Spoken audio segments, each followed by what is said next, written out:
අද මම ඔයාලට අරන් ආවා කරකුරු ගාලා හැපෙන්න සුදු ලුණු රස බයිට් එකක්.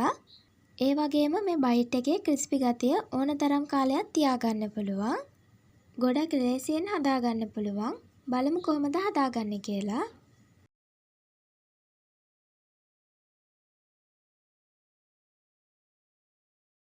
සුදු ලුණු බික් 7ක් විතර අරගන්න.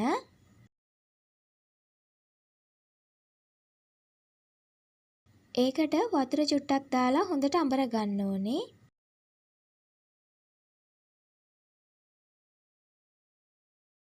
පුළුවන් තරම් කෑලි නැති වෙනකන් අඹර ගන්න.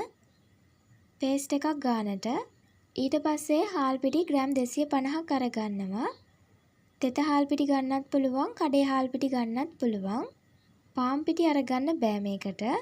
ඒත් එක්කම කෝන් ෆ්ලවර් ග්‍රෑම් 50ක් එකතු කරගන්න. කෝන් ෆ්ලවර් අනිවාර්යෙන් එකතු කරගන්න ඕනි ක්‍රිස්පි ගතිය අරගන්න. රස අනුව ලුණු එකතු කරගන්න. මිරිස් කුඩු තේ හැඳි 2ක් විතර අරගන්න. තියෙනවා නම් තල ඇට චුට්ටක් එකතු කරගන්න. අවශ්‍යම දෙයක් නෙමෙයි, තියෙනවා නම් විතරක් එකතු කරන්න. එතකොට රස චුට්ටක් වැඩි කරගන්න පුළුවන්. ඊට පස්සේ සුදු ලුණු පේස්ට් එක එකතු කරන්න. සුදු ලුණු පවුඩර් එක අරගන්නත් පුළුවන්. කප් එකේ තියෙන ටිකට වතුර චුට්ටක් දාලා හොලවලා දාගන්න.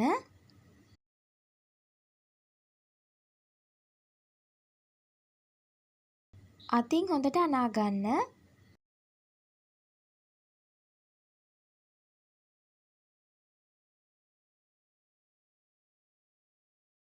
අනා ගන්න අතරතුර ඇඹරුම් නැති සුදු ලුණු කෑලි තියෙනවා නම් අයින් කරගන්න.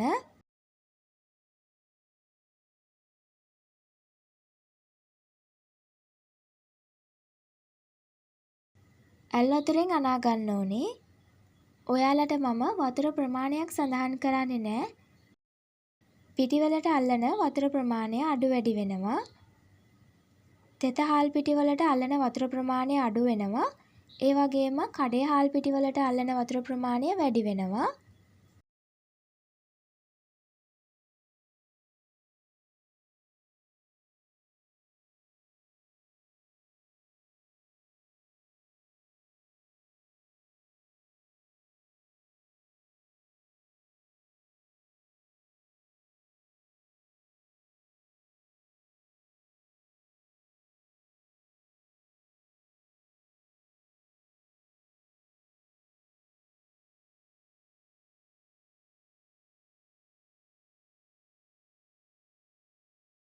මේ මිශ්‍රණය පදම ඉන්දියාප පිරි මිශ්‍රණය පදමට සමාන වෙන්න ඕනේ.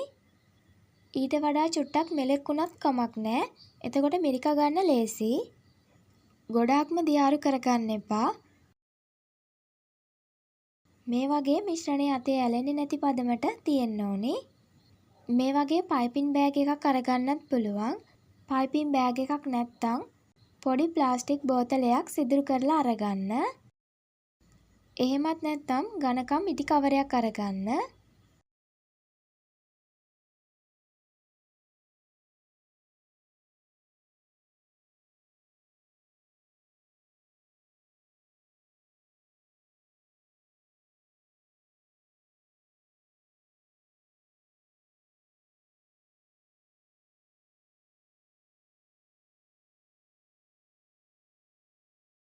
සිදුර ගොඩාක් ලොකුවට හදාගන්න එපා. සාමාන්‍ය ගානකට හදාගන්න. තෙල් ටික රත් වුණාට පස්සේ මිශ්‍රණය මිරික ගන්න. ඒ වගේම එකම තැනට මිරික ගන්නත් එපා. තාච්චියේ හැම තැනටම මිරික ගන්න.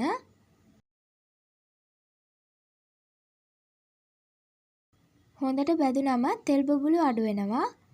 ඒ වගේම හැන්දට හයියට දැනෙනවා. මෙතනදී නම් තෙල් බුබුලු අඩු වෙන්නේ නැත්තේ මට හම්බ වෙලා තියෙන්නේ කලවම් තෙල් එකක්. ඒ හින්දා කලවම් තෙල් අරගත්තම පෙන ගොඩක් එනවා මේ විදිහට. ගොඩක් දුඹුරු පාට වෙනකම් බැද ගන්නත් එපා. එහෙම වුණොත් සුදු ලුණු රස නැති වෙනවා.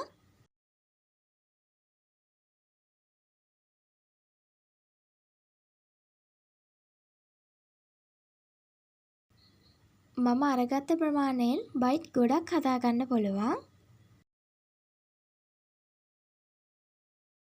භාජනයකට දාලා හුලං වදින්න නැතුව තියාගත්තම මාසයකට කිට්ටු වෙන්න තියාගන්න පුළුවන්.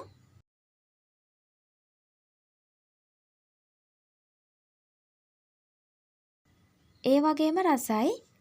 ඔයාලත් try කරලා බලන්න. අදට ගිහිල්ලා එන්නම්. සුබ දවසක් ඔයාලට.